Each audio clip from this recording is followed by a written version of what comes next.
लाल फूलों की आई है बहार, मैया तेरे आंगन में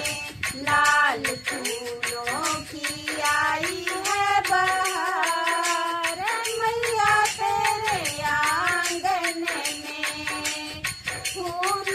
चढ़ाने मैया ब्रह्मा जी आए, फूल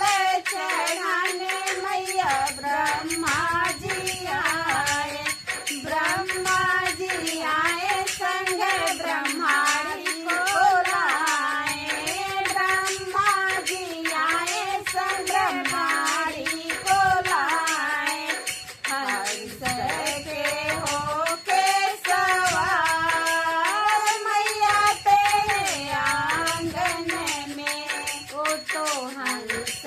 के होके सवार मैया तेरे आंगन में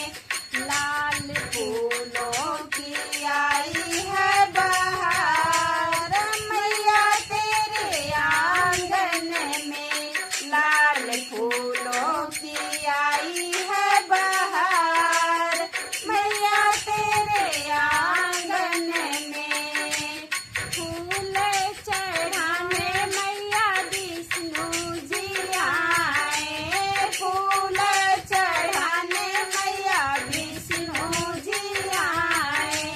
विष्णु जी आए संग लक्ष्मी जी को लाए, विष्णु जी आए संग लक्ष्मी जी को लाए, गरुड़े पे होके सवार मैया तेरे आंगन में, वो तो गरुड़े पे होके सवार मैया तेरे आंगन में लाल फूलों की आई है बहार, मैया के आंगन में लाल फूलों की आई है बहार, मैया तेरे आंगन में फूल चढ़ाने मैया भोला जी आए, फूल चढ़ाने मैया भोला जी आए, भोला जी आए संगे गौरा माँ को लाए, भोला जी आए संगे गौरा माँ को लाए, नंदी पे होके सवार मैया तेरे आंगन में,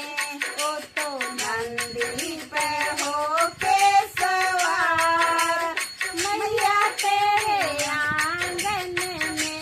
लाल फूलों की आई है बहार, मैया तेरे आंगन में लाल फूलों की आई है बहार, मैया तेरे आंगन में फूल चढ़ाने मैया रामा जी आए, फूल चढ़ाने मैया रामा जी आए, रामा जी आए संग सीता माँ को लाए,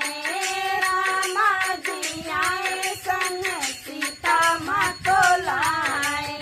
रथवा पर होके सवार मैया तेरे आंगन में, ओ तो रथवा पे होके सवार मैया तेरे आंगन में लाल फूलों की आई है बहार, मैया तेरे आंगन में लाल फूलों की आई है बहार, मैया तेरे आंगन में फूल चढ़ाने माँ कृष्णा जी आए, फूल चढ़ाने माँ कृष्णा जी आए, कृष्णा जी आए संगे राधा जी को लाए, कृष्णा जी आए संगे राधा जी को लाए।